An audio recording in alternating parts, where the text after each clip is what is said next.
The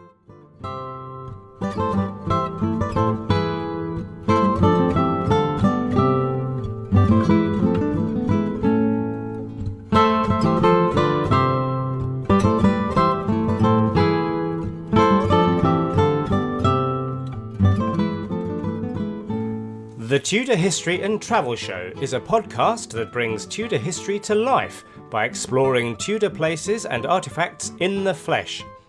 You will be travelling through time with Sarah Morris, the Tudor travel guide, uncovering the stories behind some of the most amazing Tudor locations and objects in the UK. Because when you visit a Tudor building, it is only time and not space which separates you from the past. And now over to your host, Sarah Morris. Hello to all my time travelling friends out there. It's wonderful to be back for another episode of the Tudor History and Travel Show with me, Sarah, the Tudor Travel Guide. Before we get into the meat of today's podcast, I just want to remind you that over at our sister company, Simply Tudor Tours, we are running another giveaway this summer. Yes, it is a giveaway to win one free place on our Rise and Fall of Anne Boleyn tour in September 2027. So that's next year. Now, last year, when we ran this, it proved extremely popular, and we are looking forward to welcoming the lucky winner on this year's Rise and Fall tour. But if you're feeling lucky and you fancy an adventure of a lifetime travelling in the footsteps of Anne Boleyn as we retrace the story of her rise and, of course, her dramatic fall, then why not enter? There will be a link in the description associated with this podcast. No strings attached. All you need to do is enter your name, your email and your telephone number so that if you do win, we are able to contact you. And keep your fingers crossed. We will be drawing the winner on the 14th of September and getting in touch with them as soon as possible after that date. So, all remains for me to say is good luck, my friends, and I hope that I'll be meeting you next year in person. So, with that announcement over, we can turn our attention to today's podcast. And actually, this is one of those podcasts where we're revisiting somewhere that we have been in the past. Yes, we are at the Weald and Downland Museum in Sussex. You may recall that, a couple of, probably difficult to say, time flies, doesn't it? But a few years ago now, we met John Roberts there, who gave us a guide of their late medieval Tudor farmhouse. And we did a how to read a Tudor farmhouse episode. It was fascinating. And again, if you're interested in picking that up, there will be another link in the description associated with this podcast. So do check that out. But today we return with a slightly different focus. In fact, in some ways, we are picking up our story. If in the first instalment we looked at the use and the structure and the layout and the kind of activities and people that would occupy a late medieval, early Tudor farmhouse, we're going to roll the clock forward and look at how architecture and the spaces used by ordinary people in their houses were used and developed and changed over the course of the Tudor period, so over the course of roughly a century or so. And in this instance, we have a different guide. I'm going to be joined by Roberto-Labrador, but first you will hear from Hannah Miller from the Weald and Downler Museum, who will give us an introduction of what the museum is all about. So, this makes for a fascinating episode if you're interested in the ordinary folk, how they lived their lives and designed their houses. So stay tuned because we are about to go time travelling. So let's not delay any further. Let's buckle up and let's head over to the Weald and Downland Museum. Well, good morning, ladies and gentlemen, wherever you are on four corners of planet Earth. You are joining me in West Sussex today, which is close to the south coast of England. And actually, I'm on a return visit to the Weald and Downland Museum. I can't believe it, but apparently it could be over 6 years ago since I was last here. If you followed the Tudor travel guide since then, you will know that last time I was here, I was speaking to John Roberts, and we were looking at a typical house associated with a yeoman farmer from the 16th century. And if you missed that episode, we will put a link in the description associated with this podcast. But today we have a return visit because we are going to continue our story. You will know that normally I'm exploring palaces and castles, but I also know that many of you are interested in the history of the ordinary folk of Tudor England, and that's what we have here at the Weald and Downler Museum. And shortly I'm going to be joined by my guest expert who's going to be touring the museum with us and particularly focusing on two of the properties which really exemplify the architectural development of domestic living during the 16th century. But before we meet with Roberto, I'd love to introduce to you Hannah Miller. Hello, welcome to the show. Now, Hannah, you work here at the Weald and Downler Museum. Perhaps you can introduce yourself, tell us what you do here first of all. I do. I'm head of interpretation and collections at the museum, which is all about communicating what the collections are about. So we do that very much about live interpretation, which means we have people here talking to visitors, demonstrating, and that can be museum staff who are all experts in their areas. We also have volunteers. We have nearly 300 volunteers throughout the year coming in, doing many different things, from chopping wood to cleaning the houses to talking to visitors to demonstrating cooking, and that's very much how we like to interpret here. Brilliant, excellent. And I really wanted to meet you at the top of our podcast to give some people who maybe are not familiar with the museum a little bit of context about what this museum is all about, how it came to be. What's your purpose here?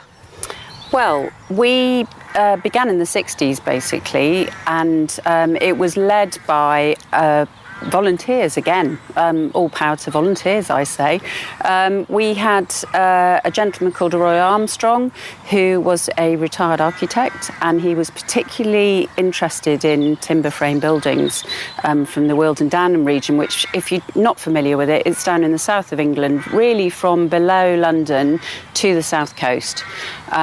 And he had seen that in the new building that was happening in the 60s, things like timber frame buildings were being destroyed to make way for new buildings and new housing, which is all very valid. However, these beautiful medieval buildings were being thrown on bonfires and being discarded, and there was no value placed on them.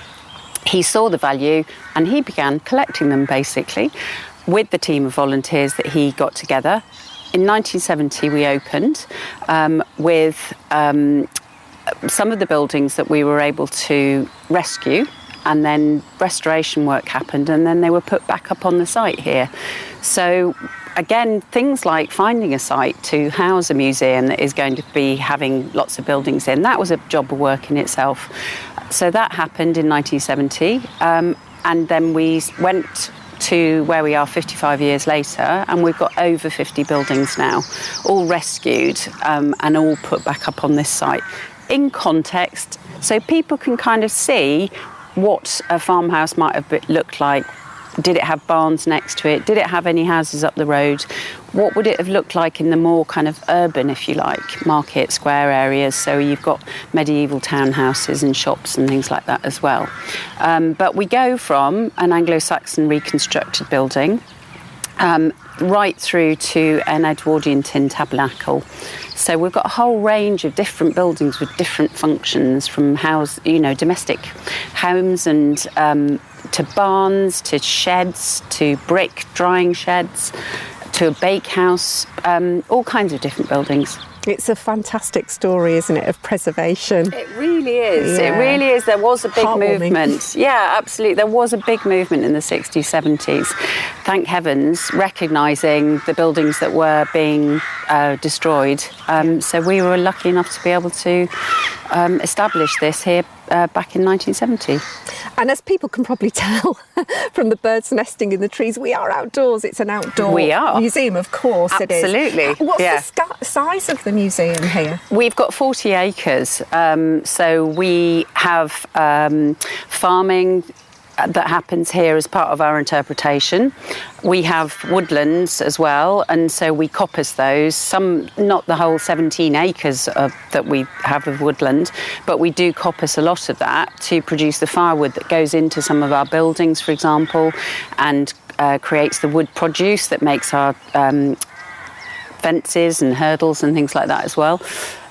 So we have a lot of things, different things happening through the year. It's very seasonal. As you said, we're open air, so we are very much elemental, if you like. We lean into the elements, we celebrate the weather, and we encourage people through the year to come and see what's happening in the sort of seasonal ritual cycle in our gardens as well. We've got historic gardens established for 6 of our buildings. What's happening on the farm with our animals, with our working horses, with geese, pigs, sheep. And then just generally to enjoy the weather as they come on site. Absolutely. And of course, if people haven't heard of the Wealdon Downler Museum in its own right, they may well have heard of the repair shop. Oh, yes. Oh, yes, it's been wonderful. It's been such a good collaboration. Yeah. Is it still going on here? They are still filming. They're back again this year for their, I don't know what series it is, but it's been a really, really good working relationship with them, because what they do with their craftspeople is very much about what we're about. It's valuing heritage. It's keeping those skills alive by using them. And we love the fact that we have visitors arriving who come through the door saying, we've come to see the repair shop. Oh, there's a museum as well. And then they explore the museum and really enjoy that as well. So it works really brilliantly from both sides. Well, thank you so much for setting the context for today. Shortly, I'm going to be meeting with our second expert of the day, who's going to take us on a tour to see a couple of the properties, to explore them in detail. But we may well be coming back to you just to round up our podcast to find out where we can find out more about the museum. Lovely, my pleasure.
So I've walked deep into the heart of the museum to meet up with our guest expert for the day, and Roberto is with us here. Roberto Prieto-Labrador. That's a wonderful name, I have to say. Thank you for joining us today and being our expert here at the museum. Thank you for having me. Oh, that's all right. But as ever, in true Tudor travel guide fashion, please can you let people know who you are and what are your connections and interests in these beautiful buildings? Sure. So my name is Roberto Prieto-Labrador, so you said that beautifully. Thank you. I am an architectural historian specialised in vernacular domestic buildings, and I work as a principal conservation officer for Maidstone Borough Council in Kent. However, my connection with the museum comes from my previous role as a senior consultant, The company that I used to work for was involved in the reconstruction of 5 of the buildings that are now on display here at the museum. And I was also the consultant that was involved with the permissions to construct the units for the filming crew involved with the repair shop, which also takes place here at the Weald and Downland Museum. Ah, so interesting. Fantastic. Now, you suggested, and we've been working up to this podcast for quite a while now, so it's been a long time in the planning, folks, but here we are. But you suggested that we come to a place that's very familiar to me and anybody who's been following the Tudor Travel Guide. I mentioned at the top of the podcast that a few years ago now, more than I care to admit, we were here talking about how to read sort of an early Tudor domestic house, a yeoman farmer's house. We're outside a Bayleaf farmstead at the moment.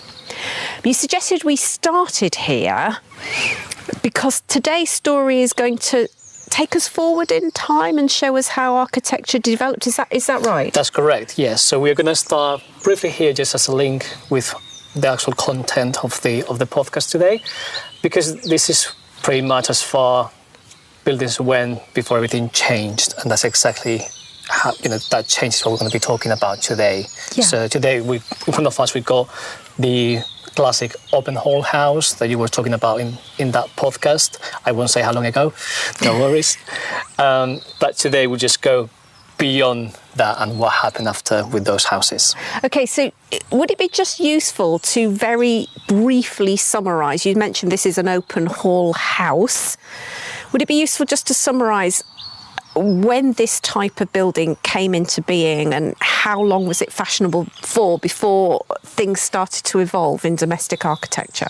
I'll try, because it's a quite wide topic, but I'll try to summarise. So hall houses, they obviously appear in the medieval period. They've been the standard type of house through the whole medieval period, and they start getting into decline around the end of the 15th century, especially the early 16th century. That's mostly in the southeast and the east of England, and London, of course, which were the wealthiest regions. But the actual whole house still survived quite later on in other parts of the country, so you could still find whole houses well into the 17th century up north, or some areas that were a bit more isolated. And in terms of what this house was, if I use Bayleaf as our textbook example, we got a 3-bay house. We got a central open roof, open room, open hall, all the way up into the roof, which was heated by an open fire that was not in the centre, but just off centre, and the smoke will escape through the roof.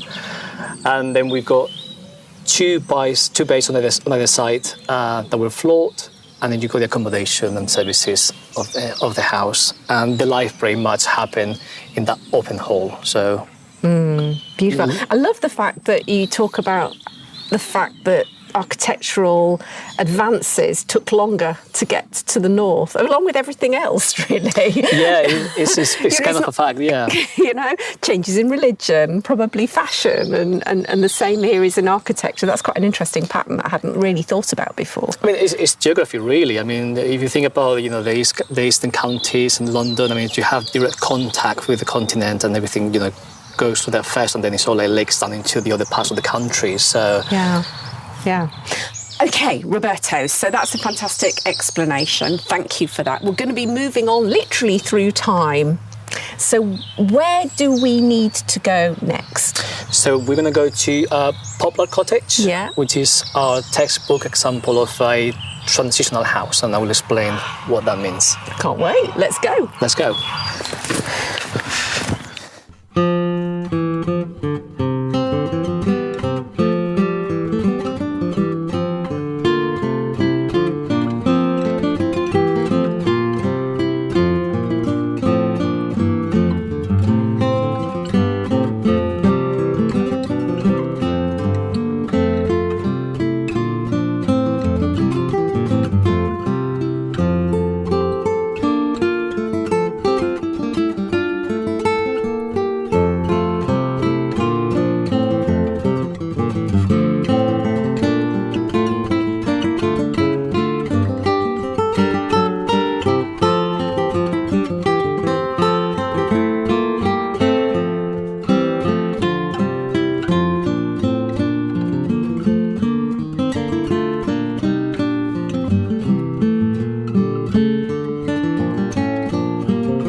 we've come a short distance away from Bay Tree Farm, and we've arrived at Poplar Cottage, I understand. Poplar, yes. Poplar. That's it. So just first of all, well, I was going to say, actually, let me just pause for a moment, because it is a time for me to remind people who are listening that we will be taking photos while we're here. So, as ever, there will be a show notes page where you can see a gallery of image, so you can see some of the things that Roberto and I are talking about today. So, talk to me about, first of all, what we can see, if you can describe it for us, and why is this place relevant to our story? So this is Poplar Cottage. Sorry, it's a bit of a full mouth name, Yeah. yes. It's a 2.5 bay timber frame building. It's fully timber frame, 2 stories. And it's quite small, quite simple. The framing is formed by square panels, and the windows are arranged evenly on the facade. And they are unglazed, as you can see. They got mullions, which are those vertical elements in the window. We only got this lattice kind of shutter, just to prevent from, being cold inside, but still have some light. It is important for us today because even though it was built with things somewhere in the mid-17th century, it's a very, very good example of a transitional house. And I will explain. Please, what does that mean? So I said before that the whole house was in decline by the end of the 15th century, early 16th century. That's because there's a number of elements, number of conditions that actually helped buildings to evolve.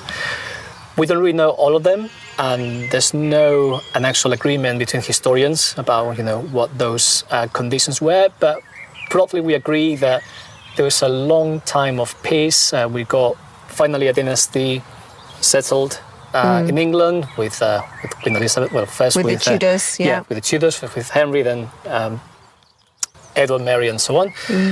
And obviously the economy as well blossomed, and then there's also a change in mentality within the household, where we began to see a more specialized use of rooms. So before, in the open whole house, everything happened within the hall. Yeah. So you ate there, you slept there, you lived in the whole house. Only really the owner of the house retired to one of the floored bays, which was the solar and the parlor.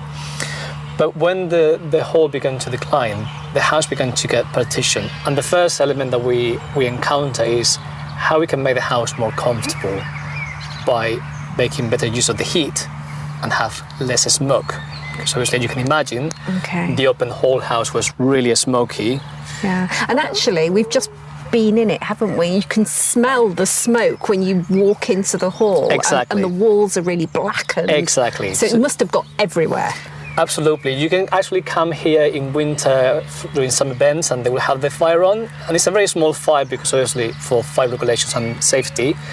But you can still, feel your eyes sort of like itching and watering, so it's really uncomfortable. So yeah, that was the first element that I would describe is how we can make that better. So what they did here is they moved the fire all the way to the end. Should we go in and let's have a go look? in. Yeah, let's go course. in. Okay, so I'm stepping through the threshold. Now this is raised, isn't it? And in threshold doesn't that actually have a kind of a meaning? Well, it's or just a purpose, a physical, practical purpose. Well, it does. It's just where your structure really sits. So obviously, it's a timber frame house. So you need, if you had your framing directly on the ground, it will rot eventually. So you got a plinth that is normally masonry. It could be a stone or brick. In this case, it's stone. And then you got your sole plate, which is the horizontal massive timber that is basically holding. That you step over literally to get into the. So you have to do a bit of a jumping just to get over. Yeah. I mean, some houses will have that cut off, but in this case, it wasn't.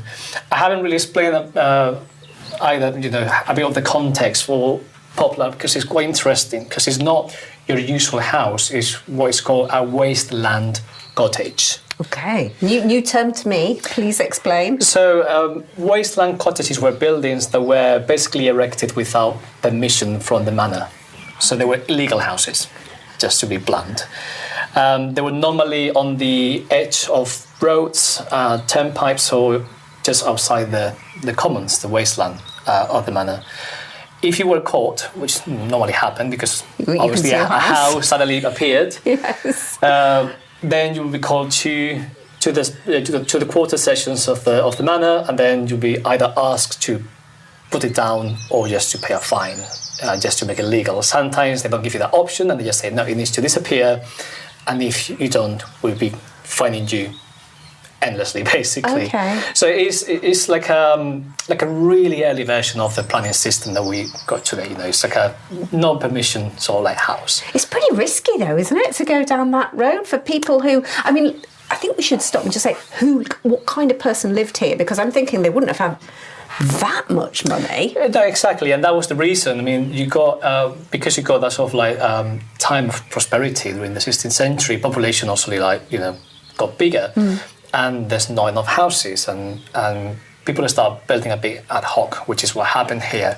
The person that actually owned this place is what we call a husbandman, which...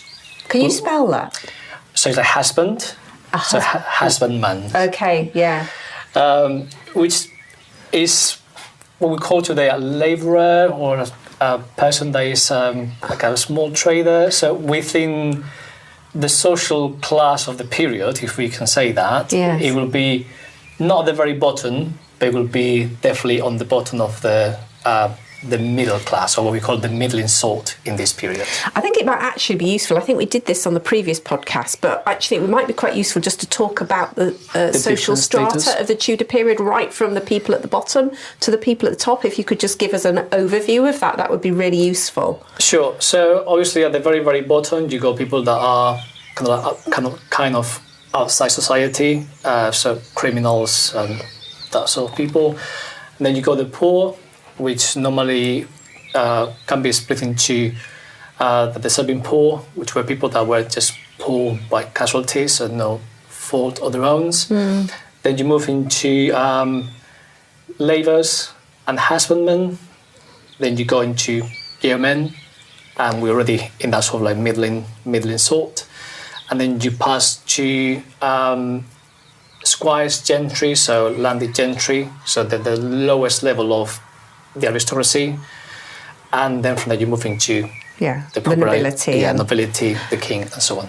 And I seem to remember from our previous conversation, one of the pivotal things in Tudor society is whether or not you owned land, and where does that happen, and what's the importance of that? Right. So if you are an aristocrat, or you are a member of the gentry, you basically own land and you rent that land.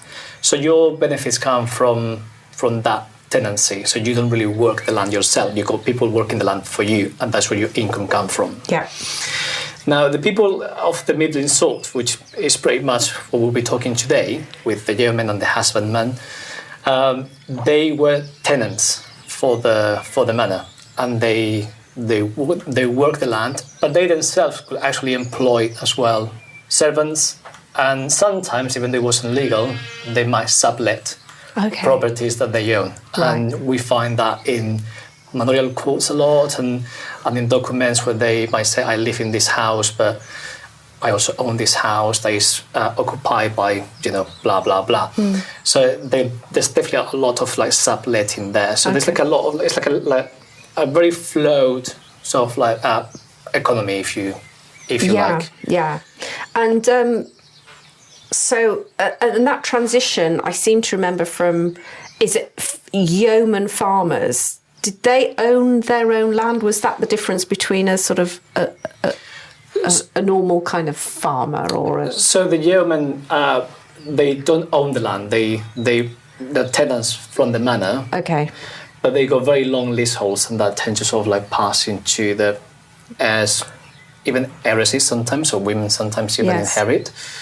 But they don't own it, although they almost behave like they do, because they build buildings, and but all that needs to come from those permissions from the manor, and that also involves the use of the wasteland of the common, which links to Poplar Cottage. Because if you're a yeoman, for example, you got customary rights. That means some rights given by the lord of the manor to use the wasteland. Normally you get fuel, you get material for construction, you use the land for pasturing your cattle, but the amount of land you use for those to get those resources would be based on how much land you actually rent from the manor, I see. how those permissions really work. Those are normally arranged independently by each manor, and that's what they call customary rights. We're going to come back and talk about the actual house and the architecture and the space we're standing in a moment. But I think one more question I have to give people an idea of, you know, who was living here. What you mentioned, they'd be a husbandman. You know, what kind of family would live here? How many people would live in this house? What would their daily routine be like? Well, we don't really know who lived here specifically, so we haven't found records of it. The manorial records for Washington, that's where this cottage was originally, in the village of Washington, which is here in Sussex. They start in the 1680s, and by that time there was a lot, like half a dozen, I think, of wasteland cottages already built, so it's very difficult to identify which one would be popular. There would be people that own no land, and in fact you can normally spot these cottages if you see maps even still 19th century. You can still see the small cottage with very, very tiny amount of land. Okay. So normally it would be less than 4 acres. There was an act that actually came into place in 1589 where they were trying to prevent the construction of illegal cottages, and they said they at least have to have 4 acres of land. And if you see old maps where Poplar, this 19th century map, I think is actually on the museum's website that you can see there. You can see that it had a really small land, just the curtilage, which is exactly what has been recreated here. So all this fencing you see around us, so obviously people listening cannot see it, but we got this lovely fence around us that is just really close to the cottage. It's sort of about 3 meters out from the cottage, maybe. Yeah, exactly. Yeah, as a perimeter. Exactly. And the beauty of this place as well is the museum was very aware of this context. So when they rebuilt the cottage, they actually built it facing this field that we got to the front of the cottage, which it will be like, you know, the wasteland. As it would have been. Exactly. And what kind of size of family would have lived in here generally? Do we have any idea? Well, we don't know for this place specifically, but there were normally quite large families. Yeah. I mean, obviously there was a high degree of, like infant...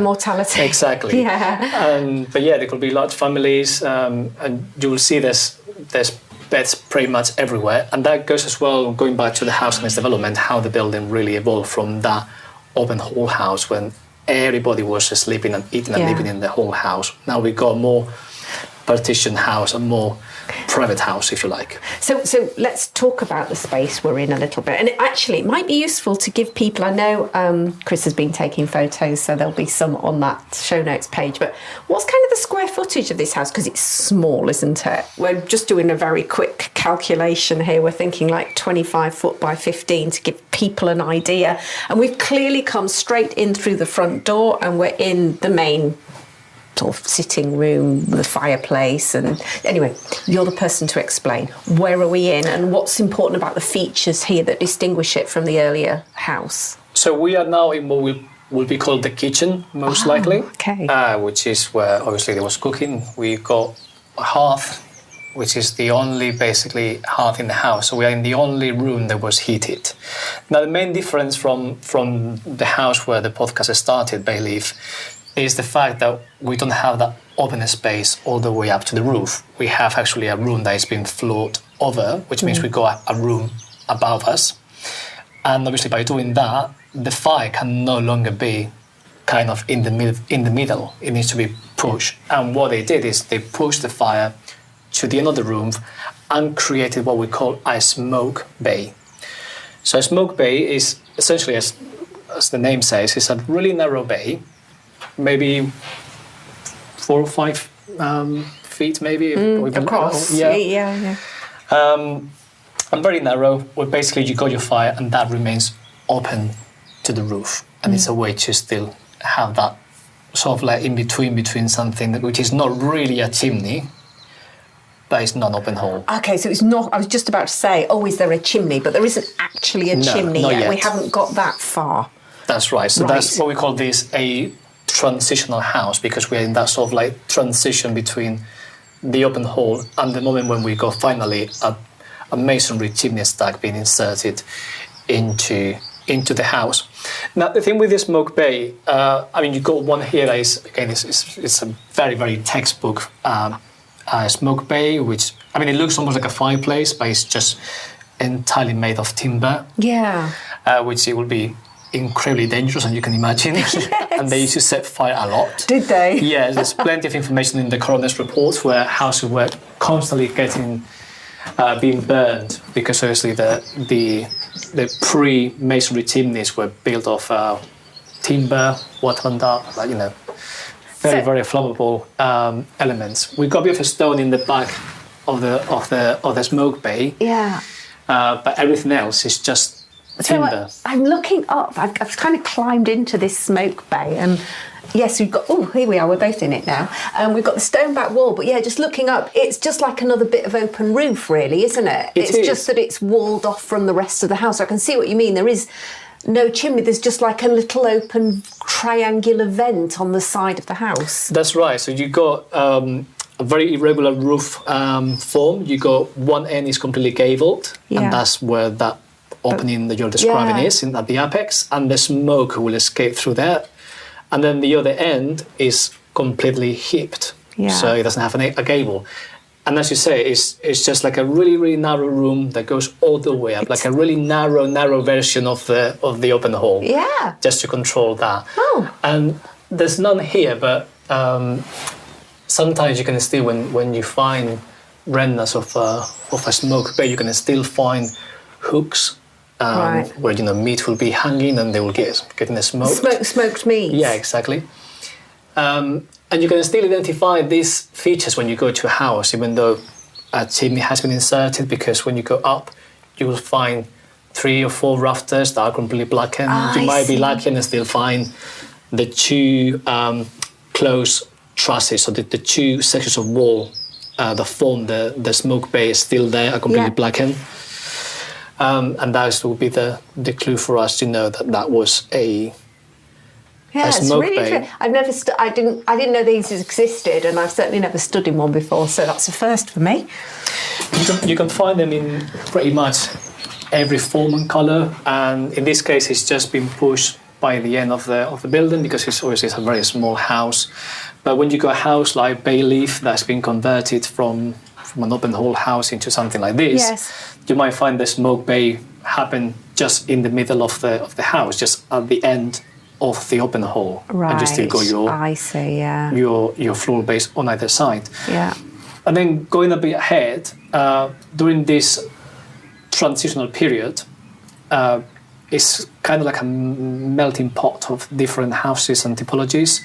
So this would be like the most basic type of house: 2 rooms down, 2 rooms up, and the smoke bay to the end. But if you were much wealthier, if you got someone like the person that owned Bayleaf, for example, you might as well get your smoke bay within the former open hall and then floor the hall across. And then you might knock down one of the end bays and build a crosswing. Ah, right, yeah. So they start experimenting with ways to make the house more subdivided, more specialized. So that's the other element that happens here. The rooms began to be specialized. You don't have a single room where everything happened. So you were asking me before where we are. Because this is the only room that is heated, we know they will be living here most of the time. They will be cooking, and that's why we refer to this as the kitchen. Sometimes in very early inventories, you can even find the word hall used as the kitchen, and then sometimes even later as the parlour. I'll get to that later when we go to the next house. But in this context, you're going to still find kitchen and hall. Used interchangeably. Yeah, exactly. Because of that moment of overlapping between the two.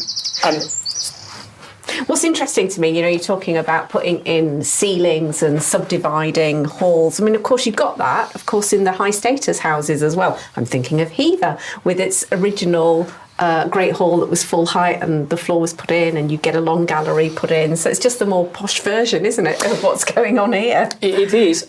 Something very interesting with the nobility is that they never abandon the whole house. And for example, I used to work for Audley End House in Essex, and that was built in 1614, and it was built with a massive open hall when it was completely unused. Yeah. And it's because they still use the hall as a ceremonial space, whilst in houses of the middle sort, obviously that function is obsolete, it's not needed. Yeah. However, I would argue, and I found a couple of examples where houses were still built in the early 16th century, which is quite late for an open hall house to be built from scratch in this part of the country, as an open hall house. And when we analysed, the timbers in the roof, we found they were not very black, and if you remember, bay leaf is completely pitch black because of the soot, and those buildings that I found were in that blackened, and then we know there was a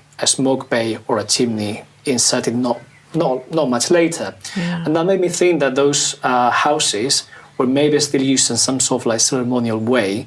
And when we researched the background of the house, we found that the people living there, whilst they were not nobility or gentry, they were still holding very high positions within their societies. They were churchwardens, or that sort of like quite high status. Local bigwigs. Yeah, exactly. Yeah, that's a perfect way to describe it. Exactly.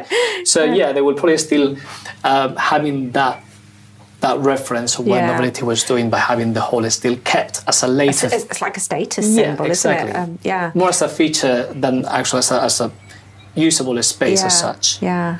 So we're just stepping through to the back, over another threshold here. So describe what we've got in here first of all. So we've got a room that is not much bigger than the room we just came from, still in the ground floor. There's no hearth, so it's unheated, and there's only a small window on one side facing what we would call the wasteland. And it's been set up as what we call a shop, not a shop in the way that we understand today, but as it was referred to back in the 16th and the 17th century. So it will be a place where you do sometimes trading, but mostly you do crafts. And in this case, you can see there's like shoes. Shoemaker. That's it, like a shoemaker. Cobbler, I think they're called. That's correct. Yeah, I was trying to find the term myself. Find the right term, yeah.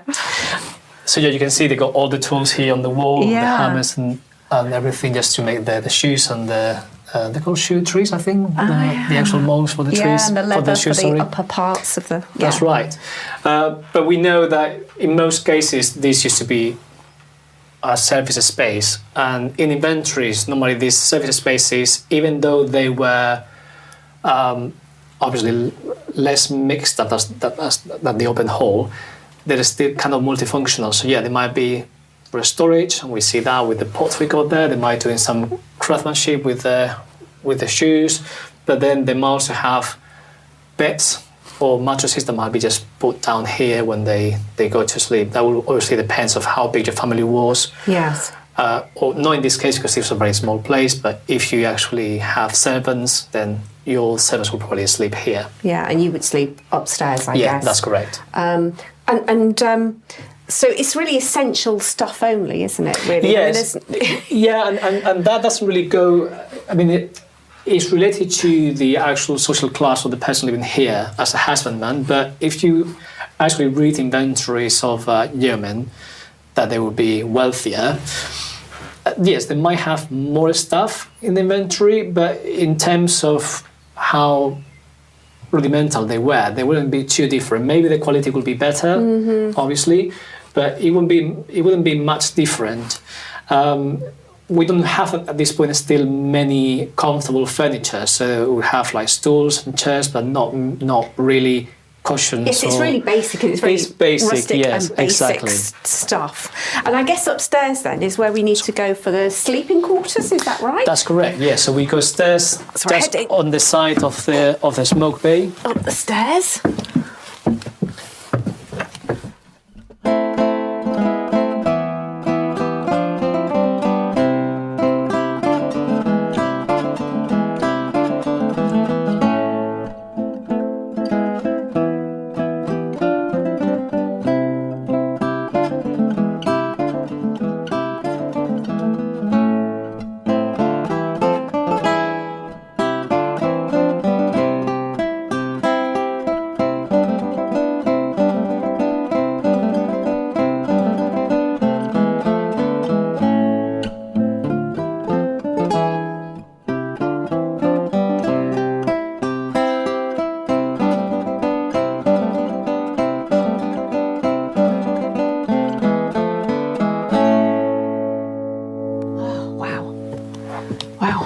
And we are on the first room upstairs, which is just above what we call the hall or the kitchen.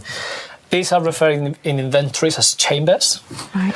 and they are normally referred as by the room that they go just below. So it will be the kitchen chamber or the hall chamber and so on. Okay. And I just want to ask you about the windows, Yeah, because sure. they're lattice windows. They don't have glass. Glass was a very expensive item. But what did they use? Because I've noticed as we've gone around, there is a kind of, I don't even know how to describe this, but it's partially transparent, so the light comes through, but obviously it's stopping the worst of any drafts coming into the room. What did they actually use? they can use all sort of materials from cloths. They use linen here in this recreation, which allows light to get through. In some areas, I even seen horn, but that's more associated with more expensive houses or monastic buildings as well, Right. from animals. So yeah, anything that you could really have around just to stop the weather, but still be able to see what you are doing in the house, will just do it. Yeah. And you said the glass was very expensive. It was expensive. However, I found some houses during this period, maybe not as basic as this house, but more in the line of bay leaf and the counterparts from the later period, that they actually had glass. And that was because they were built next to glass industries. So if you got a local glass making industry or something similar, then it would be easier for you and cheaper to get that glass than if you were somewhere that you don't. So sometimes geography and what you got around you in terms of the local industry, Yeah. and that goes for brick as well or any other sort of like vernacular materials. What I didn't say is this house would be a really, really, really late example of a smoke bay. I said before we think it was built in the mid 17th century, based on the framing and the way it was built. But at this point, this type of house was pretty much obsolete, especially in the southeast. We normally find these houses on late 15th, mostly early 16th century, and then chimneys began to get inserted I see. in the second half of the 16th century onwards. In this case, I say, it was built without a chimney, so mid 17th century, and we think later in the late 17th or early 18th century even, the chimney was inserted. Right. Okay. The other thing about this room is it's obviously steep pitched roof, and the thatch, the straw, is really visible. Is that how it would have been? You will have, yes. And the beauty with thatch is it's actually self-isolated. You don't have to add anything else. Even today, if you have to thatch a barn for a conversion, for example, you don't need to add much more insulation because the thatch is giving you that. Yeah. So it's a great material for that sort of like for insulating rooms. But you have to think they will be sleeping on thatch themselves, so mattresses will be completely filled up with straw. And you've got it here, haven't you? You've got the straw mattress on the bed. Because we've got basically the one bed in the room here. Yeah, this will be the main room, and obviously you will benefit from the heat coming from downstairs. The little heat that probably go through the floorboards. Although there's no fire downstairs at the moment. It is cold, isn't it? It does bring home to you how chilly these living spaces must have been if the fire hadn't been roaring. And it's partitioned by there's another small, well, it's not that much smaller, but a bit smaller room. So would the children have slept in here, or? Yeah, have children, any members of the family. Even if you have some servants, as I said before. Again, multifunctional spaces, and always the inventories always have like at least one bed, or never a bedstead. That's normally on the main chamber because that suggests a really big framing. But mattresses, that sort of like more basic sort of like bedding, it will be found practically everywhere. And no actual door. So is that?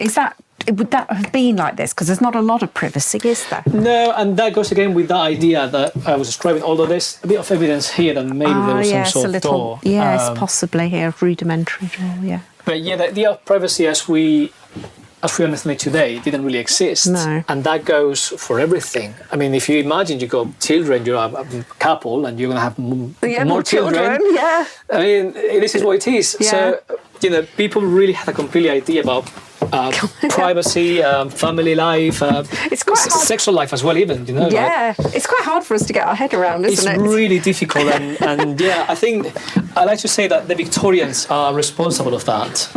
Yeah, Because they introduced the idea of the privacy on the other spaces, so they were very definitely prim. Yeah, exactly. But no, back in this period, absolutely, there was no much privacy, more privacy than in the whole house, but still not as we understand today. So I think that's probably us having explored this particular cottage, but I know we've got one more example to go to. So where do we need to go, and why? What does that particular house show us? So we're going to go to Pendeen. So even though I said this was built in the 1650s, as I say, it's a very late example. Pendeen has been dendro-analysed and we know it was built in 1609. And it was built from scratch as a closed house with a chimney stack already in it. Right, so we're moving on in our architectural evolution, right? Yeah. Right, lead the way. Let's go. Let's go.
Roberto, we've come a little bit of a walk from Poplar up to Pendeen, a very quite different looking house, significantly bigger.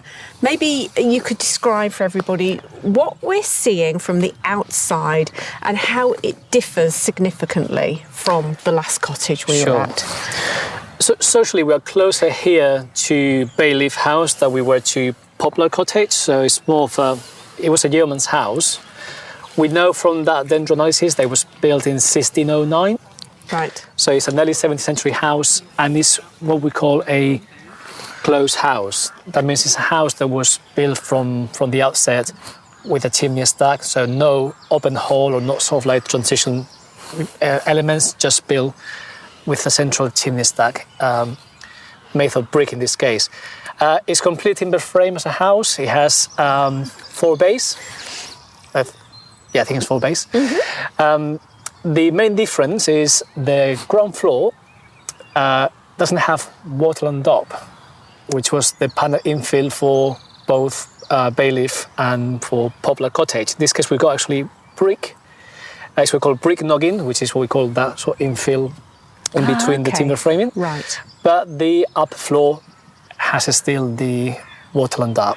So brick, obviously at some point brick was a big innovation, and it first came into royal palaces, very fashionable. Obviously it must have eventually found its way into everyday use. Talk to me about why brick supplanted the wattle and daub. Why would you have half a house of brick and half of wattle of daub? Some of those issues I'd love to hear a little bit more about. Well, it's the same kind of rationale as people making a a rare extension with a large kitchen, or buying a massive TV. So it's a way to show status, because obviously brick was expensive, but maybe you wouldn't have enough money To do the whole do the whole house. Yes. So you had to economize. I thought that's what you were going to say. Yes, so you had to economize there. And in this case, they just did the ground floor. Interestingly, you find that, I believe, it's all the way around the house, not just on the front. Sometimes you just got brick on the front. For show. Yeah, and everything remains timber frame. Sometimes the whole framing has been removed, although that happens a bit later, into the late 17th century. The whole framing of the front gets removed and gets refronted with brick, but the framing remains to the back. So when this was built, would it have been built with the brick in it, or were there examples of where they took the wattle and daub out and decided to replace it with brick because they suddenly had the money to and the availability of the material? As far as I understand, for the investigation from the museum, it was built with brick from the outset on the ground floor, and then wattled up. Yeah. On the top. And I presume brick is more, it's less, obviously, it doesn't catch fire as much, it's more durable. It is, yes, it's more durable. So it's got practical elements. Absolutely. It insulates more than wattle and daub. So does it? Yeah, okay, yeah. It's obviously you've got a much thicker wall. Yeah. And it's a much more dense material that wattle and daub. So in terms of insulation, it gives you a bit more of that on the ground floor, especially if you go, like in this case, like fireplaces. It's another way to totally retain that heat within the heated spaces in the house. But mostly it's just a way to display a status, and that happens not only with the brickwork but also with the framing itself, and that can go for practically every single timber frame building you find. There's always a degree of displaying social status or wealth in the framing, either because you got the best quality timbers on the front. If you got cash to spend, you can even introduce far more timbers, even if they don't have any sort of like structural element, just for show. You can still have Yetis, as you had in Bay Leaf. By this point, they were a bit old-fashioned by the 17th century, but you can still find them all the way down to the mid-17th century as a way to display that wealth and status. But yeah, the brick here is the main character, and you're going to see pretty much everywhere in the house and in places where they will be seen by not only by yourself but your visitors, and that's the whole point, because you spend good money on that brickwork. So the other couple of things that sort of jump out at me while we're still on the outside is this has got a stone tiled roof. It's not thatched. Is that how it would have been constructed? I mean, obviously, again, I'm thinking of royal palaces that had tiled roofs way back, but did the ordinary person basically just have thatched roofs till a particular period in history, or as stone tiled roofs, were they around for a lot longer? No, they've been kind of like living next to each other, so thatched tiles, or even in where I live, which is sort of like near to the Weald, you've got horseman stone. It's another sort of like very common material in these old buildings, and they were just built with them because they were just readily just there. And we know tiles have been used even in farm buildings from the early medieval period. And well, thatch, if you go, that's kind of thatch that goes from the roof, then it goes to the roof. But as I said, they were just living together. There was a time where they stopped using this or that. And so the big feature from the outside, and we'll go in a minute, is clearly the chimney, and that's what you were talking about earlier. That's the big, fashionable innovation. Talk to me about chimneys then. How did they come into being, and when do we start first seeing chimneys in normal kind of domestic architecture? So fireplaces and chimneys, obviously, as you said, they existed before in royal palaces, monastic buildings from the early medieval period, castles, you name it. Yeah. But they start leaking down into the lower levels of society later on. The earliest examples we have, they normally date from the late 16th century. We know, for example, I really like this reference. So, William Harrison, in his description of England from 1577, he has, I think it's chapter 9. He talks about the buildings in England, and he makes these remarks where the old men are commenting how many chimneys they are now appearing in London. whilst when they were young, there weren't barely any. So that gives you that sort of like moment where, mid to late 16th century, chimneys just sort of like for everybody. pop out everywhere. And when you go to our maps, and I'll show you that in a minute, that you can see as well, most of the houses and those maps I brought today, one is from 1610, I got one from 1626, and the other one from 1636. Practically all the houses are drawn with a chimney in it.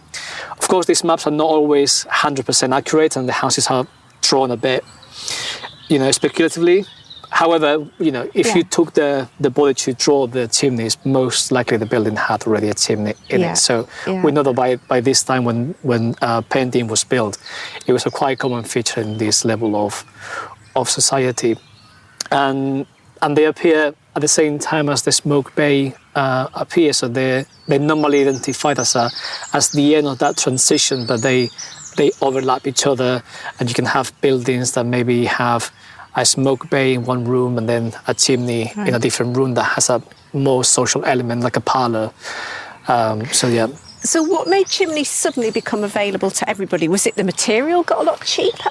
It got cheaper, yes, and the technology just got a bit more available for everyone to be built. And it comes as well with that idea of having the house more compartmentalized into a smaller spaces. You got more spaces. You need to heat more rooms. Whereas before, all the light just happened in the whole house. That was the only heating room. Right.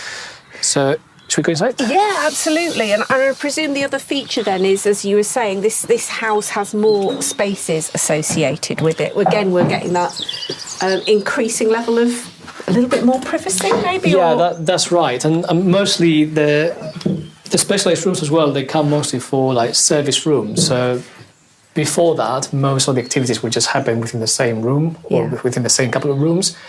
Now you got these rooms used as a brew house or a wash house or a bake house, and they normally are built as outshots or lean-tos just on the back or side of the building, sometimes on the front as well. So we haven't gone around the building, but if we were to go around, you will see a lean-to just to the back of this building. Okay. So that's the 16th century equivalent of just an extension that we would do today? Yeah, pretty much, absolutely. Okay. And those can be also added to previous buildings. So we know in Poplar Cottage, for example, when the chimney was inserted in the late 17th or early 18th century, they also built a lean-to the rear with more service space. And here in Pendeen, we had three, I remember. There was one on the back that has been rebuilt, and there were two more that were later that were on the side and on the front. And you can still see from the front the empty mortises where the framing would be just making those. And the front was very interesting. I'm almost a bit gutted it hasn't been rebuilt. I appreciate it's a later addition, that's why it hasn't been rebuilt. It was a bake house, and it also had a bread oven inside. So it was a very, very interesting space. So we've come into one of the two spaces downstairs. We definitely now have a chimney, a brick chimney, a stone chimney. So what we've got that's similar is you can see the timber frame, but as you were saying, there's much more brick on display. Ceiling heights are a bit taller, but you've still got the open slatted windows. So we still have that sense of openness in the house. That's correct. I mean, this still sits with 1 foot on the medieval period. So we still got those elements like, the unglazed windows with the mullions. That is pretty much a descendant from that medieval tradition. But you can easily find houses, as I was saying before, that they will be glazed at this point. Yeah. So that will base on how much money you could spend or how close you probably were to a glass industry. What I didn't really mention as well is this detail of the chimney stack. Yeah. You see it's been all painted red. Yeah. So the brick was irregular when it was made back in the day, and maybe you couldn't even get the best quality brickwork because it would be the one that was very irregular, very nice. So the way to make it look better would be just to paint the whole brickwork red or sort of like brick color, and then paint the lines in The white, lines. imitating the mortar. It's so funny because I don't know about you, but I much prefer the higgledy-piggledy bricks because that's the old brick. But this is looking back at things retrospectively, but how they wanted everything to look very straight, and which to me now is an ugly modern brick. Well, that's a very romantic idea. That comes from that sort of like, again, it's a very sort of like Victorian or late 18th century, if you like, idea of going back to the rustic and even very art and craft, going back to this sort of like the origins and this sort of like romantic idea how this building were, and which we know now that most buildings were not even like exposed with the masonry; they would be rendered and things like that. So for our eye, which we still come from that tradition, or that romantic idea, is a bit like an eyesore. It's like, oh, that looks horrendous. It's like, but no, that's how the building actually look like. It's just it doesn't appeal to our taste, which is different. Yeah. So this is pretty much the same thing, and it's actually placed in a really, really strategical point, which is the entrance. So when you get into the house, the first thing you're gonna see is the brick wall, So you don't come into the chamber, you kind of come into like a little mini passageway and the chimney is right in the centre of the house with one room on one side and one room on the other. Was that typical then of this? Yes, in fact, this is called a lobby entry house. So this is the actual term for this type of house because you, as you said, you enter into a lobby and then you go your rooms on either side. The chimney stack is in the middle and then it serves fireplaces that are back to back. Yeah. And you can have sometimes just one single fireplace, sometimes two, like in this case on the ground floor. This house has 3 fireplaces, so 2 on the ground floor and 1 in the first floor. But sometimes you even go like 4, you go like 2 back to back, just hitting all the rooms. Up and down. Yeah, up and down. Luxury. Exactly. The more you go, the more you can really spend on that chimney stack. Yeah. And I'm going to show you a very interesting document that is one of my favorite ones, which is a manuscript from Suffolk. And it is from 1577.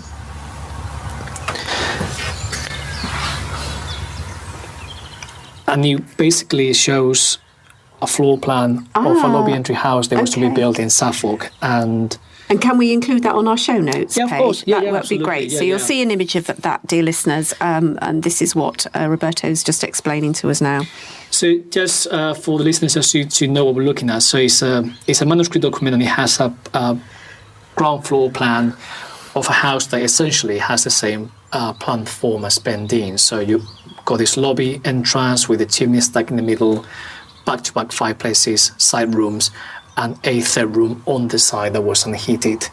And the beauty of this ground floor is that also names the rooms and tells you how big they were. So they say the whole 16 feet long, 18 feet wide. And it says chimney, stairs on the side of the chimney. And then it says lounge, doors and doors. And then you go the parlour, which was 14 feet. And then the battery. Right, yeah. So it's a great document because also we know what sort of like terminology was used to call these names. Because again, based on inventories, based on location, they tend to change. The whole keeps appearing, especially in the early years of the 17th century, exchange with parlour or kitchen, based on different household. But essentially here we got the kitchen and the hall, and that comes from the inventories that we know survived from this house. I haven't said this, but this house was built by Richard Clare, and then his family lived here for a number of years. He actually bought the property, and when he bought the property, there was already a house here. So it is understood that this house replaced a much earlier house. I understand the earliest document found for Pendeen is from the late 15th century and is described as a tenement, which means there was already a house in place. So it would have been a much, much earlier house. So can we go upstairs? Because obviously we're down. Is this the kitchen side we're in at the moment, or the sort of parlour side of the house? So the one with the biggest fireplace is the kitchen, which I believe is this one. Yes, this one. Yes. Yes. Because they got the painted cloth here with the table. Oh, yes. that would have been the whole. Yeah, that's a much smaller fireplace, you can tell. Yes. Yeah. And even the way that the fireplace is being treated is even nicer. So you got the best sort of like timber for the lintel, for the parlour, because obviously if you got guests, they will be here, and you got a few. The apotropaic the apotropaic marks to protect. I was just going to ask you about those, whether they were. So, we did a big, we were at Horton Tower in Lancashire recently, and they have apotropaic marks everywhere. And obviously that's a high status house, but you're still seeing, obviously you can still see these kind of marks even in... Everywhere, yeah. Everywhere. Same belief system. Same belief, yeah. How long did this sort of central fireplace tend to endure? I mean, sometimes you still see them in modern houses, but generally speaking. So, as I said, we find the earliest examples I found, they are from the 1560s is the earliest I found. No, sorry, that's a lie. 1555 is the earliest I found in Rye, where it was a house built just like this. The main difference is because it was a townhouse, you would not enter from the side facing the chimney stack. You enter from the narrow end of the house because the house had to be 90 degrees. Mid-16th century, and they can go all the way into the mid-17th century. Right. And again, there's a geographical element. Yeah. So this is just an orientative sort of like context. They're going to still exist beyond the 1650s. But it's true that in the late 17th century, there's another level of change in the plan form, where the fireplace goes to the back of the house, to the ends of the house, and you got a passage in the middle with your staircase, and then your rooms remaining there on either side, but now they are heated by independent fireplaces, and that's more that you see from the late 17th century, but especially during the Georgian period. Okay. So should we just nip upstairs so we complete our tour? Sure. There's a room here as well, which is unheated. At the end. So this is the unheated bit that you were talking about. It's been set up as a dairy, and that comes from the inventories that we got related to this house. But again, these unheated rooms we were talking before, they were mostly used for service, storage. And again, sometimes even you can find beds in them. Not the case here in this setup for the museum, but in this case, it's pretty much a dairy food. Is this a butter churn? That's right. Yeah, it's to make butter. Look at that. So you just you just literally sort of pummel, do you? It's a wooden. How would you describe this? A tall. It's kind of conical. It's not really. I don't know how butter was really made. I know you had to sort of like palm with cream and that's and right until it gets solid. Yeah. Oh well, that's maybe another course they could do here at. Teach me how to make butter. Right. Okay. Are we going upstairs just to have a peek? Sorry, something before we go upstairs. Yes, of course. I just really like this detail of the painted cloth, which is quite recent because I think it's been for a year or two. I think. So we know there were painted cloths in houses of this glass, which obviously was much cheaper to get than actual tapestry that you find in the big houses. But the actual psalm, so I would describe it, is it's a very ornate painted cloth with Renaissance influence and Baroque influence elements in it, and it has this medallion in the centre with a psalm written in Latin, and the psalm translated, it will say something as the father is compassionate towards the children, the Lord will be compassionate to those that fear him.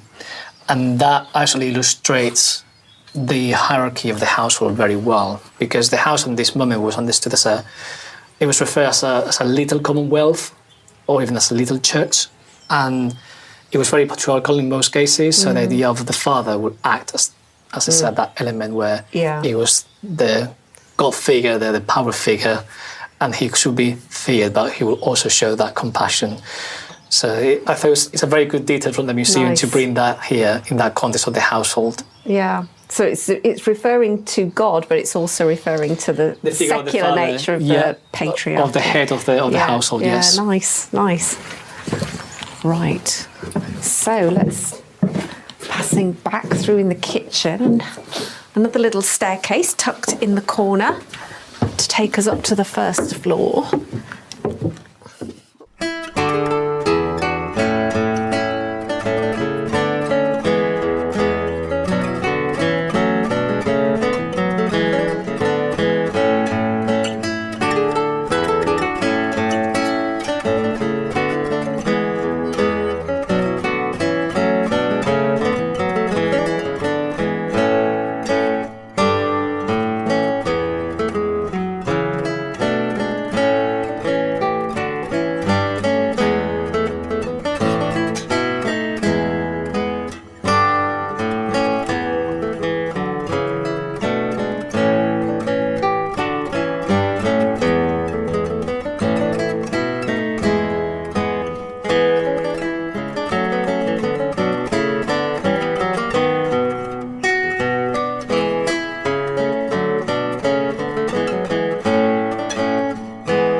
I was expecting to see a bedroom, but it's not set up like that.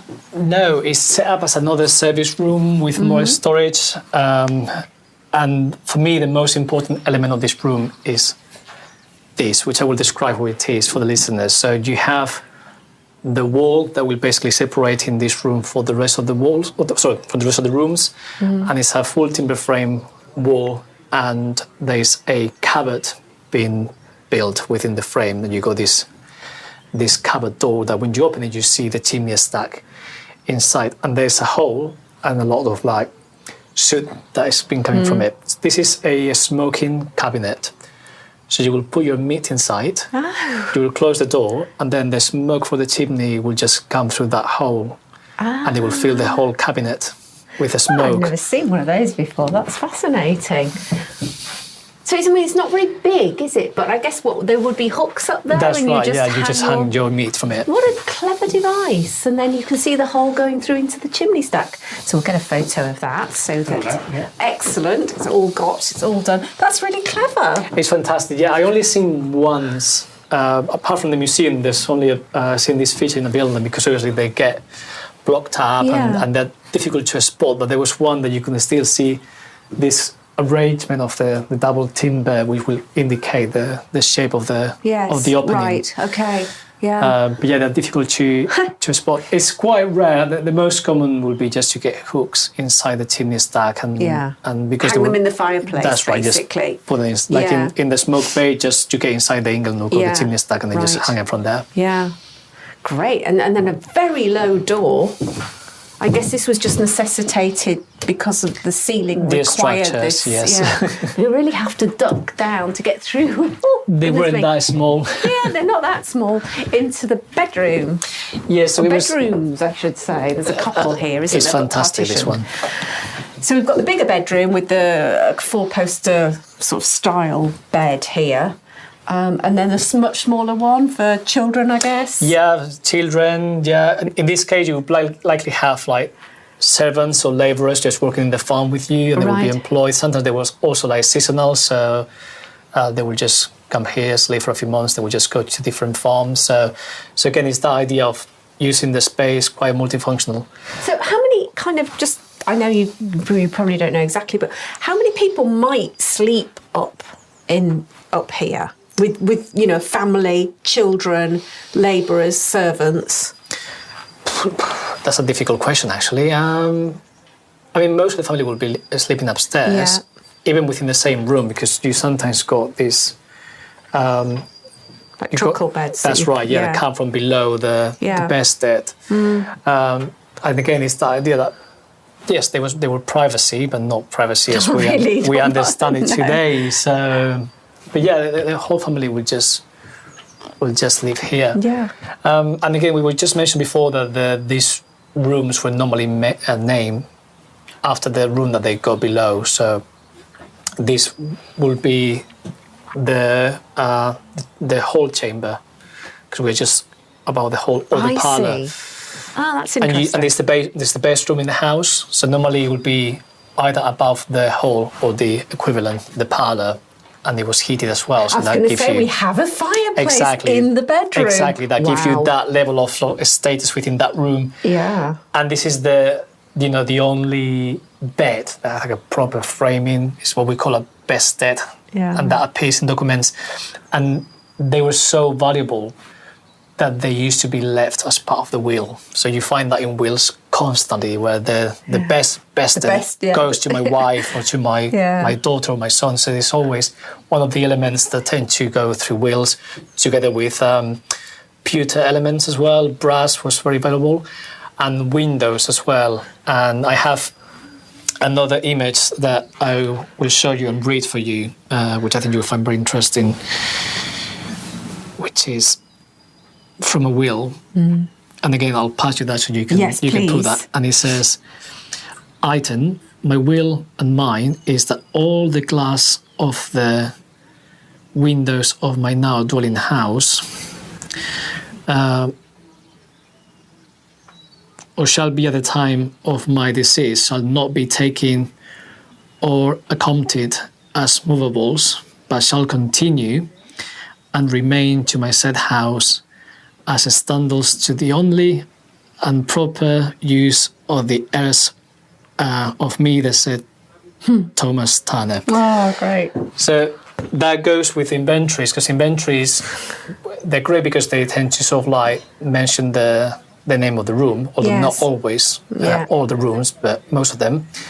But also practically everything that was of value and movable within the house. So that will form your gross estate and all its value, and that will include cattle, your farm production, barley, oats, hops, furniture, pewter, brass, anything that can be of value. Sometimes because it was actually carried out by friends or family or neighbours, they won't declare everything that was in the house, and they might take things by themselves. So usually they didn't have anyone to double check.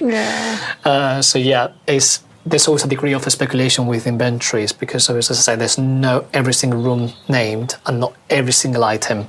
Yeah, but nevertheless, an incredible source. I know myself, when I come across an inventory, if I'm looking at a grand house, it's so exciting, because I like to reimagine these places as they were, and you get the names of the rooms. It's just wonderful. But it just goes to show, it amuses me that people are talking about their windows, and you never think today of putting in your will that bequeathing your windows to somebody. So it just shows what people valued and what was valuable. So it's very interesting. Should we move to the next room? Yeah, there's one little final room to finish with, I think. And we duck again under a very low door frame into a smaller, quite cosy bedroom. Yeah, it's quite nice, quite small and cosy. I mean, it's a single bed with a couple of stools and bedside tables and a chest on the other end of the room. And again, a room that will be used for storage for more children or servants, labourers, anything that might just be needed. And I can see you looking up. So we got there's no ceiling, so we still got the vaulted roof above us. Yeah, and I'm looking at the bed, and there's all sorts of debris that's fallen onto the bed. So you just see how much Yeah, it wasn't really too comfortable. This one doesn't have these famous ropes, or the best that has. We have got actually slats of timber. But the one you got on the main chamber that we just came from, you got those ropes that are holding the mattress. And there's a very nice story, which is the expression "sleep tight" comes from there, because you will actually tighten the bed. The ropes just to sleep comfortably. Yeah, it's great. I love the origins of those sayings. They do crop up from time to time in our podcast, that's for sure. Good. So does that conclude our exploration of this cottage? It does. What I will say is you can go beyond this and explore Tyndall's cottage, that we won't see this today, but Tyndall's is sort of the next level of this evolution that goes now into the early Georgian period, and it has a very similar form as Poplar Cottage, but that's exactly how Poplar will become in the late 17th or early 18th century, with a chimney stack inserted and a lean-to built to the back, just to provide more service accommodation. I think there's one final thing that I'm going to maybe ask you. And I think it comes from my exploring and getting to know, because I'm not trained in anything to do with architectural history, but you kind of see buildings and you learn about how to recognise the period that they're from.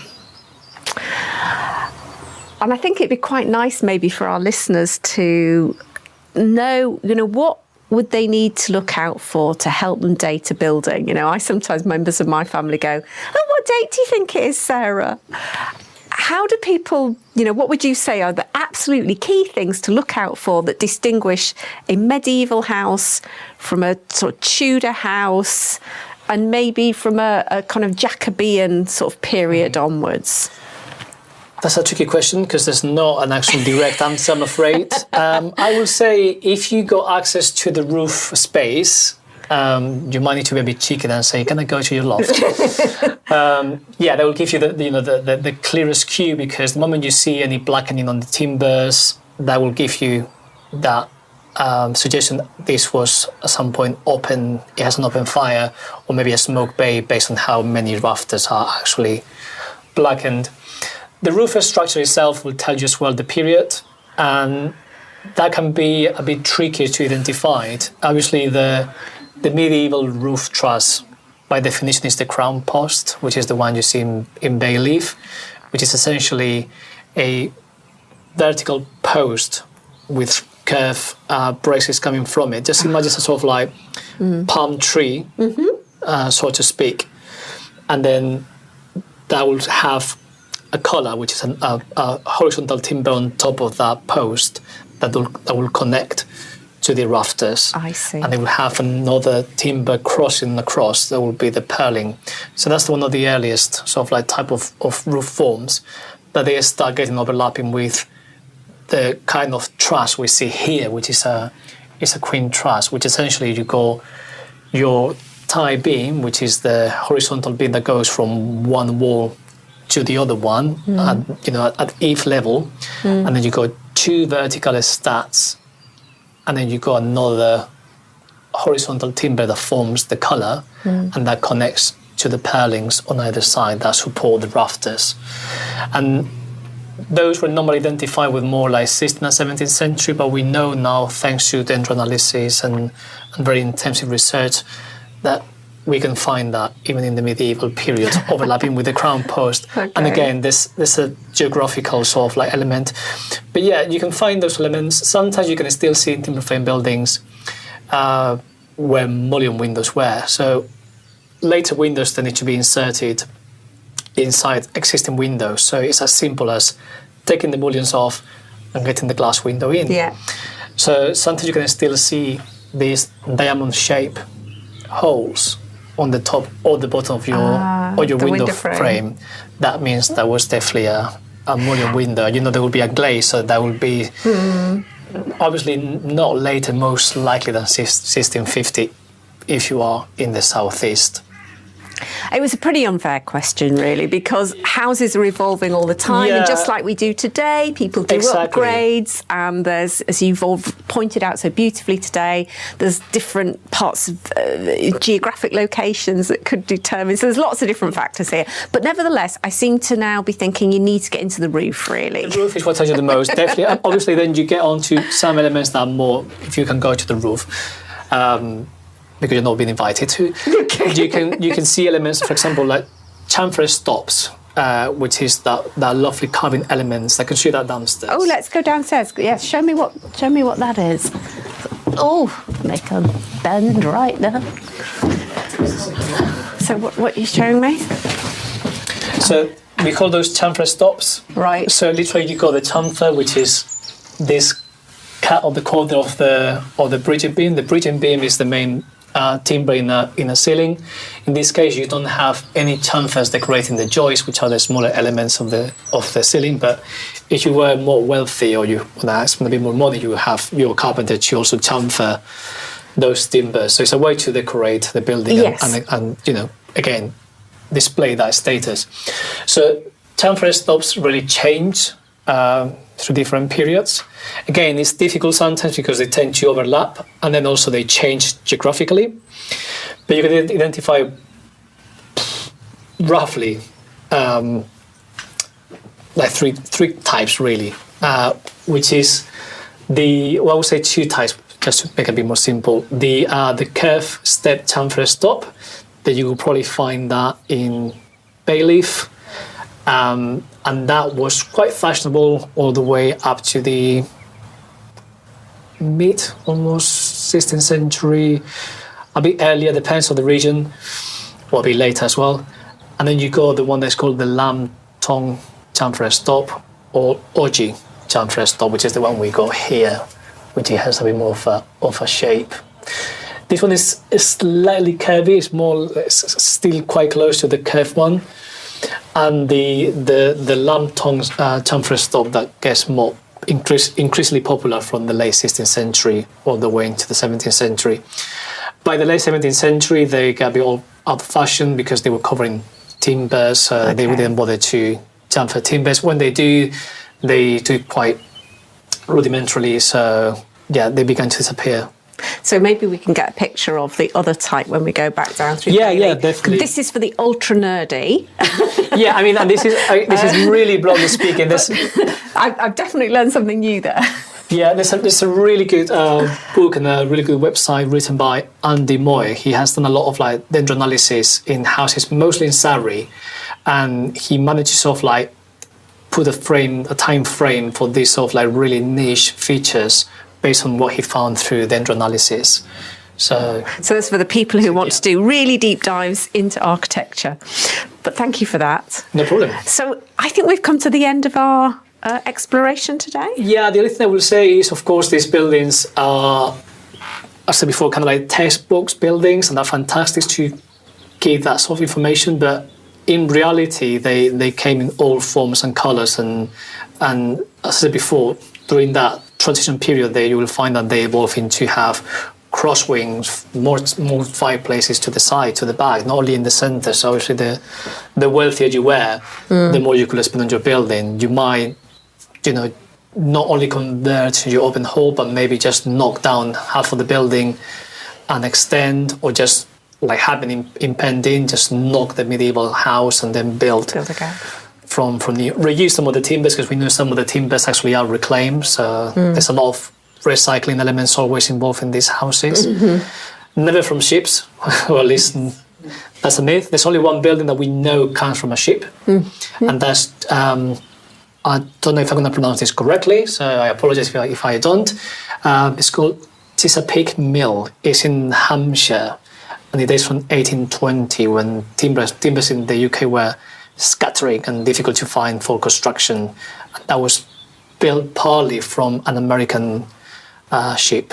Okay. That's the only one that I'm aware with. So you've done a bit of myth busting there. Yeah. So no Spanish Armada ships using any timbers. Thank you for clarifying that. Okay, so where might people find out more about you? Do you have a website? Do you have anywhere people can follow you or contact you if they want more information? I'm going to be very disappointed, I'm afraid. I'm not a social media person. I'm quite sort of like discreet. So the only thing is LinkedIn. They can follow me there. I tend to publish things through there, and then also they can contact me for more sort of like planning related information through Maidstone Borough Council, but that will be more like work related. So I would say LinkedIn is probably the way to. So that would be a bit disappointing, I'm afraid. Well, we need to get you sorted out with a website. Yeah, I need to do something. Okay, well, thank you so much for being our guide today. It's been most illuminating. Thank you for having me.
to meet with Hannah, because before I go, I love to let people know or to help people find out about how do they find out more about the museum and maybe some of the events that you have coming up over the next few months. Absolutely. Well, the best place to go is our website, Weald and Downler Museum, for all the details about all the kind of events that we've got coming up through the year. We also have a year-round programme of one-day courses, adult learning courses. It's a big part of our mission as well, lifelong learning.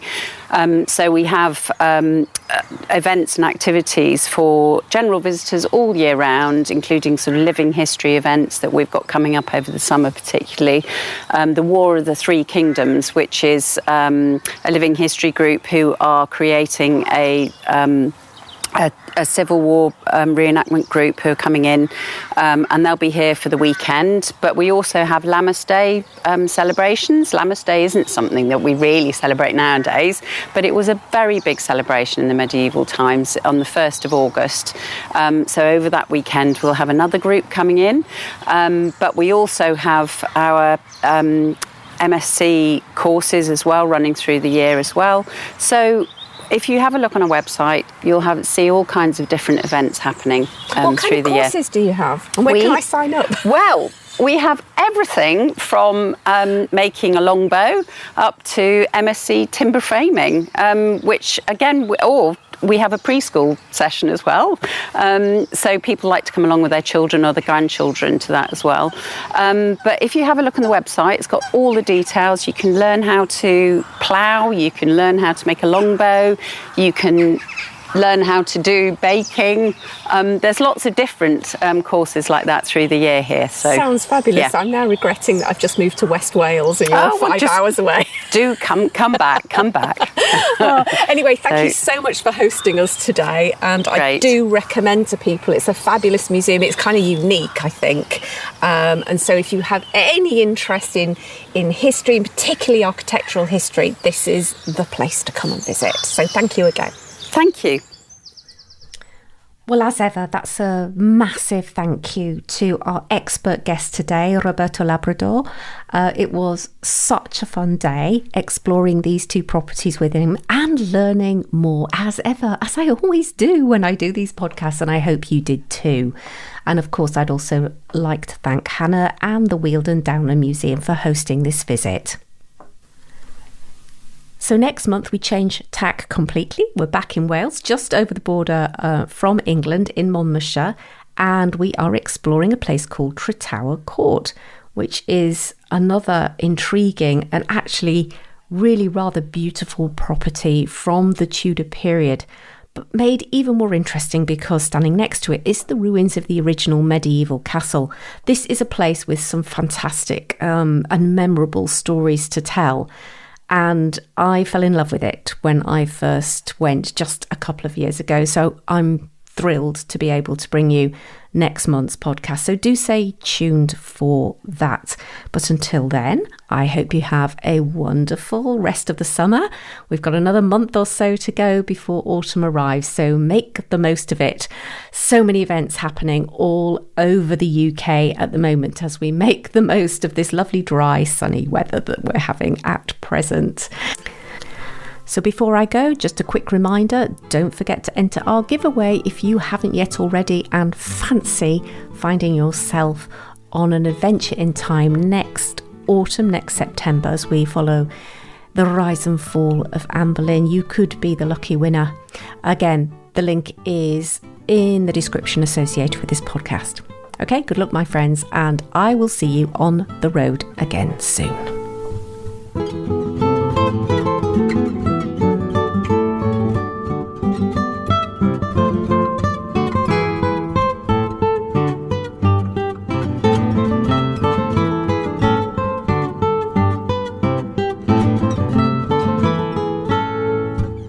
Thank you for tuning in to today's episode of the Tudor History and Travel Show. If you've loved the show, please take a moment to subscribe, like, and rate this podcast so that we can spread the Tudor love. Until next time, my friends, all that remains for me to say is happy time travelling.